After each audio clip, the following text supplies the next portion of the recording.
Bonsoir. Le match Nantes-Saint-Étienne domine ce numéro 84 de Téléfoot 1 qui exceptionnellement ne fera que 50 minutes. Evelyne Delia vous l'a dit. Vous verrez tout à l'heure un résumé de la journée de ski olympique à Lake Placide. Dans ce numéro 84, outre donc ce match au sommet entre Nantes et Saint-Étienne, vous verrez aussi des extraits du match qui opposait ce soir Monaco à Nîmes. Et puis des reportages sur Borussia Mönchengladbach, le prochain adversaire de Saint-Étienne en Coupe d'Europe, sur l'équipe de France de football féminin et sur l'équipe olympique. Auparavant, prenons connaissance des résultats des quelques matchs de la 26e journée qui avaient lieu ce soir. Sachez tout de suite que Laval et Strasbourg ont fait match nul 0-0 à Laval. C'est une bonne opération pour Strasbourg qui récolte un point à l'extérieur. Lille, battu chez lui, c'est la surprise par Bordeaux, 1-0. Le but de Bordeaux est marqué par Giresse, alors que Olarevic a manqué un pénalty pour Lille. Metz, à domicile, vainqueur 2-0 de Nice. Les deux buts de Metz sont l'œuvre de Cheikh Diallo. Enfin, Brest, tenu en échec chez lui par Nancy, 3-3, ont marqué pour Brest Rico, Le Temaulu et Vabec. Pour Nancy, Neubert, Rubio et Antique. Donc, mercredi 5 mars, l'AS Saint-Étienne reçoit à Geoffroy Guichard un club prestigieux, le Borussia Mönchengladbach, qui nous vient du football allemand. Alors, on connaît bien le nom Mönchengladbach, ne fût-ce que par sa longueur et sa difficulté d'élocution, mais on connaît en France beaucoup moins le club. Il faut savoir, par exemple, que Borussia a été, depuis 1970, 5 fois champion d'Allemagne, c'est-à-dire davantage que le Bayern, que nous connaissons mieux. Ce club a été aussi finaliste de la Coupe d'Europe, et puis il a gagné 2 fois la Coupe UEFA. Alors, nous allons mieux le connaître avec Georges Dominique et une équipe de TF1 qui se sont rendus sur place la semaine dernière. Borussia Mönchengladbach. Le Borussia de Mönchengladbach. Borussia de Mönchengladbach. Mönchengladbach.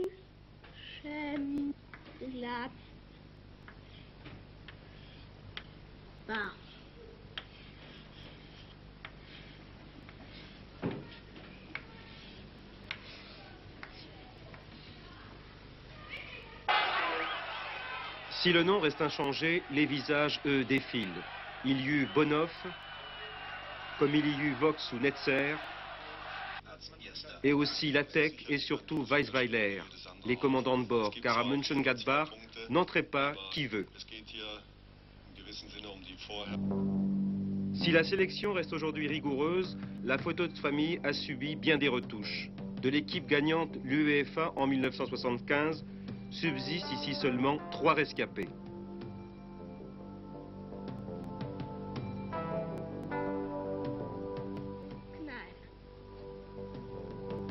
Wolfgang Kneip, il est souple, normal pour un gardien de but, mais exceptionnel pour ses 1,96 m. Schäfer. Frank Schaeffer, arrière droit, 1,83 m, déjà là en 75. Ringels. Norbert Ringels, défenseur au physique de charme, sur le terrain chien berger au poste de stopper. Hannes. Wilfried Hannes, un libéraux expérimenté malgré ses 22 ans, habite dans son village natal à 70 km de Mönchengladbach. Schäfer. Winfried Schaeffer, avec un seul F et blond, 30 ans, un jeune doyen. Nielsen. Après Lefebvre et Simonsen, Karsten Nielsen, un autre Danois, 1,85 m, beaucoup de présence au milieu de terrain. Matthäus. Lothar Matthäus, à moins de 20 ans, qui est arrivé ici en Bundesliga l'été dernier, a tant réussi qu'il aura sans doute Platini en face de lui. Kulik. Troisième homme du milieu, le capitaine Christian Kulik, au club depuis 71, plus de 200 matchs de championnat et une quarantaine de buts. Delhay. À l'aile droite, Calais Delay, ni belge ni néerlandais. Première sélection nationale dans quelques jours. Nickel.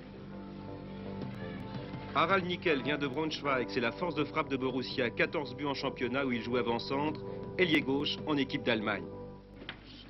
Linen. Ewald de Linen, attaquant côté gauche, moustache et barbe pour cet étudiant en pédagogie qui s'occupe aussi d'enfants handicapés. 10h15 ce matin-là, Carpulman avec téléviseur.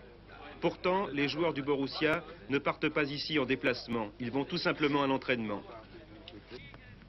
Distance 300 mètres à vol d'oiseau. Cela fait partie du perfectionnisme de la Bundesliga. Entraînement quotidien et 2 séances le mardi. Jupp Heynckes annonce le programme du jour. À 34 ans, il est le benjamin des entraîneurs allemands. 220 buts, dauphin de Gerd Müller, international, c'est un ancien du club.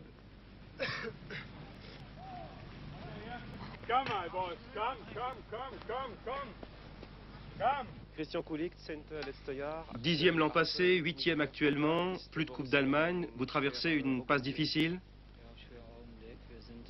Nous sommes en ce moment dans une phase de mutation. Chaque année, nous perdons de bons joueurs et les nouveaux doivent s'acclimater. Si nous terminions 8e, ce serait satisfaisant. Et puis, il y a un bel objectif avec la Coupe de l'Union européenne.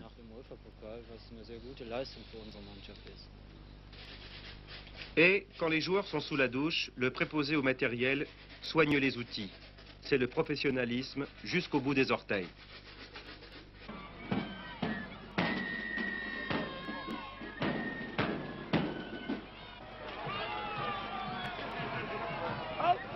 Aujourd'hui, mardi 19 février à Mönchengladbach, les festivités carnavalesques battent leur plein. Merci. Tout Mönchengladbach est dans la rue et pour une fois, oui pour un jour, les joueurs du Borussia se retrouvent en spectateurs.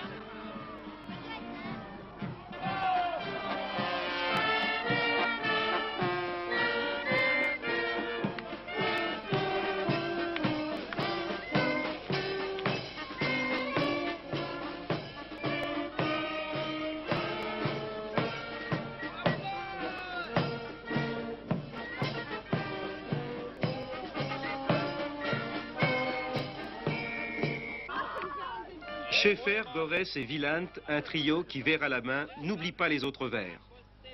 Allez les verts! Allez les verts! Le défilé a mis fin à une semaine de festivités. Le lendemain, Mönchengladbach a du mal à se réveiller. Nous sommes près du Rhin, à 20 km de la frontière néerlandaise. Malgré ses 260 000 habitants, on a plutôt l'impression d'un gros village.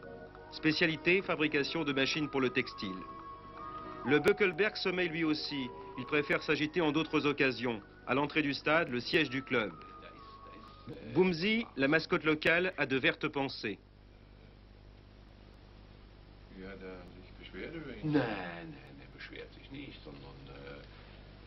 Là, on forme une haie d'honneur devant la Coupe de l'Union européenne.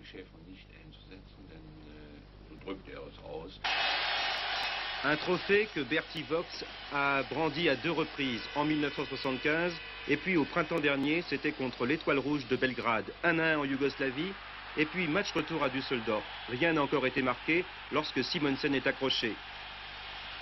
Penalty, 1-0 pour Mönchengladbach, l'ultime cadeau du Danois au club qu'il a révélé. Pour la 10e année consécutive, Gladbach participe donc à une coupe européenne. 3 tours gagnants face aux Norvégiens de Stavanger, à l'Inter de Milan et aux Roumains de Craiova. Suivez maintenant le dégagement de Kneib. Amorti de Nickel, tir et boum! Une trajectoire si précise et si miraculeuse que ce but obtiendra en 79 le label but de l'année. Les quarts de finale sont en vue. C'est intéressant. J'ai vu Saint-Étienne contre Laval et à Sochaux, mais en Coupe d'Europe, Saint-Étienne est redoutable chez lui. Et en dehors, c'est plus difficile. Que vous a-t-on dit sur Saint-Étienne, votre entraîneur? Monsieur Heynckes a dit que l'équipe de Saint-Étienne est en très bonne condition et qu'il joue le 5 ou 6 minutes du début du match très rapidement. Est-ce qu'il a découvert quelques faiblesses. Il y a peu de faiblesses, mais il y a des points, mais on va le garder pour nous. Une certitude, le terrain ici sera miné. En 10 ans de Coupe d'Europe, personne n'a réussi à s'imposer en ces lieux. Mais si le vent est souvent contraire, il lui arrivera bien un jour de souffler dans une autre direction. Le 19 mars peut-être. Mais les Verts ne devront pas compter seulement sur les caprices de la météo. Bon, les voilà prévenus. L'équipe de France olympique de football n'ira pas à Moscou. Ce n'est pas une prise de position politique, pas du tout. C'est tout simplement la conséquence d'une élimination quasi certaine. Vous savez que nous faisons partie d'un groupe 3 dans lequel il y a la France, la Belgique et l'Espagne. Après 2 matchs, nous avons 1 point. Les Belges ont 4 points. Pour ainsi dire, nos chances sont presque nulles. Nous les avons perdues, ces chances, en réalité. Mercredi dernier, c'était à la Louvière. Les Français ont été battus en terrain belge sur le score de 4-2. Et maintenant, ça paraît presque impossible de remonter le handicap. Mais nous allons voir comment. Les Français ont été battus mercredi dernier à la Louvière contre leurs homologues belges. Je vous rappelle qu'il s'agit de l'équipe olympique. Après 40 minutes de jeu, c'est un but de la tête de Schoufs. C'est le premier but des Belges. Et puis un pénalty en début de deuxième mi-temps qui est l'œuvre de Host. Les Belges mènent déjà sur le score donc de 2-0. Et il faudra attendre la 70e minute pour voir un but français après un travail préparatoire de Ferrage, ici avec un bandeau, puis de Bruno, qui se retrouve en position d'ailier droit, et Couriol, qui marque un beau but, d'ailleurs, dans la foulée. Les Français étaient revenus donc à 2-1 sur ce but réussi par Couriol, que revoici. 6 minutes plus tard, le Belge Vett va creuser l'écart en battant une fois encore Dussuyer, le gardien français. Ça sera pour la 3e fois, donc 3-1.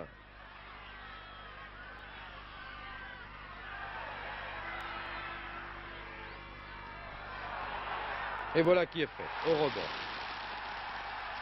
Là déjà, les chances paraissaient plus que compromises, mais on se disait, les Français, ils peuvent peut-être revenir. Tout ça pendant que nous revoyons ce 3e but belge. Et les Français, ils vont revenir d'ailleurs, grâce, devinez donc à qui? Tout simplement à Yannick Stopira. Vous allez voir d'abord à la suite de ce corner sur une tête de Stopira et puis qui va pouvoir récupérer le ballon et tirer. Voilà, c'est beau dans la foulée. 3-2. Alors pourquoi pas un match nul? Et le match nul, d'ailleurs, on y a cru à 3 minutes de la fin, lorsque les Français ont pressé les Belges sur leur but. On s'est dit que peut-être nous aurions un point acquis à l'extérieur et qui aurait tout changé. Mais le sort était décidément contraire. Ferrage ici, qui va se retrouver devant le gardien belge. Il s'en faudra d'un cheveu, mais la contre-attaque part immédiatement. Tout ça pour aboutir à quoi? Eh bien, pour aboutir dans le but français, malheureusement. Ça sera un 4e but marqué par Vossen. Score final 4-2. Une défaite donc française. Peut-être une élimination. Tout ceci sous les yeux de Michel Hidalgo, le sélectionneur. C'est au moment où l'équipe olympique revenait bien, et notamment en deuxième mi-temps, on pouvait penser à une égalisation possible, que les Belges ont marqué leur 4e but, mais je crois quand même que la victoire belge est méritée. Nous sommes pratiquement éliminés maintenant des Jeux Olympiques. Oui, bien sûr, mais il reste encore un petit espoir. Mathématiquement, nous ne le sommes pas et il faudra jouer jusqu'au bout, on peut toujours espérer. Vous étiez allé sur place pour superviser quelques garçons. Vous en avez tiré des conclusions sur certains éléments? Non, superviser, c'est un bien grand mot. Nous allons toujours voir des jeunes joueurs parce que nous aimons voir un petit peu leur progression et aussi leur présence dans un match international. Il y avait notamment des jeunes comme Ayache, comme Couriol, comme Stopira. Et je crois que c'est toujours intéressant de pouvoir les juger ainsi. Parler sur Stopira, nous avons consacré dernièrement un portrait à ce joueur. Je crois qu'il fait assez parler de lui et c'est une transition toute trouvée. Stopira, vous l'avez inclus dans votre sélection pour rencontrer la Grèce. Alors l'impression que ce match France-Grèce ne soulève pas beaucoup de passion en France, peut-être par méconnaissance de l'équipe de Grèce. Oui, il faut quand même rappeler que cette équipe de Grèce est qualifiée dans les dans la phase finale des championnats d'Europe, donc après avoir éliminé l'Union soviétique, après avoir éliminé la Hongrie, ce sont donc des références. Et oui, ces Grecs en maillot blanc ont battu les Soviétiques, rappelez-vous, grâce à ce but de Nicolas Oudis. Et le score aurait pu être beaucoup plus lourd, comme vous allez le voir sur ces images par la suite. Donc nous retrouverons mercredi au parc les deux attaquants, Mavros et Galagos, et nous découvrirons un jeune ailier de talent, paraît-il, Anastopoulos. Malgré l'absence d'enjeu, les Français se doivent de gagner ce match.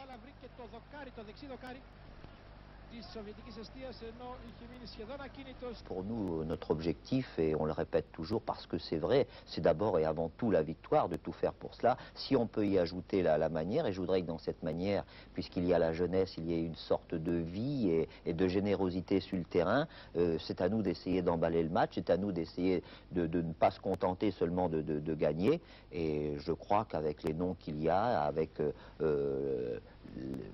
les joueurs plus expérimentés et les jeunes joueurs, ça devrait donner une qualité de jeu.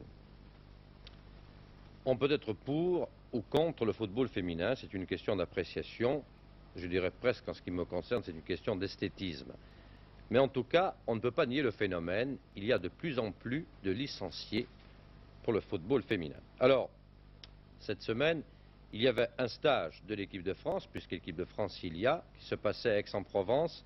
Et pour en savoir davantage, nous avons délégué sur place une équipe avec notre ambassadrice de charme, c'est-à-dire Marie-Christine Debourse, pour mieux connaître cette équipe de France féminine. J'estime que c'est pas un sport pour les femmes. Pourquoi? C'est trop brutal, trop viril. Non, je pense pas, c'est pas un sport pour les filles, le foot, non. Disons que, bon, mais c'est un sport qui permet de développer des capacités comme d'autres sports. Et le foot, ouais, pourquoi pas. Pourquoi pas, bien sûr. La polémique continue, mais qu'importe. Les 48 meilleures joueuses françaises réunies ici à Aix-en-Provence restent indifférentes aux critiques. L'essentiel pour elles, c'est de se préparer très sérieusement pour gagner leur sélection dans l'équipe de France qui rencontrera la Suisse le 15 mars prochain. Vous avez été retenu pour vos qualités techniques, mais aussi pour votre comportement depuis le début de la saison. J'espère que nous allons travailler ensemble et que, quel que soit le résultat de ce stage, des performances que vous allez réaliser, de ce que vous allez nous faire voir, j'espère que vous garderez de ce séjour en Provence un excellent souvenir. Je voudrais vous rappeler que le football féminin a besoin de votre présence de chaque instant. C'est-à-dire que je vous demande que, dans ce stage, vous donniez à toutes et à tous qui sont ici, qui nous environnent, une bonne image de marque du football féminin. Les sélectionneurs ont volontairement choisi des très jeunes filles pour constituer cette équipe de France.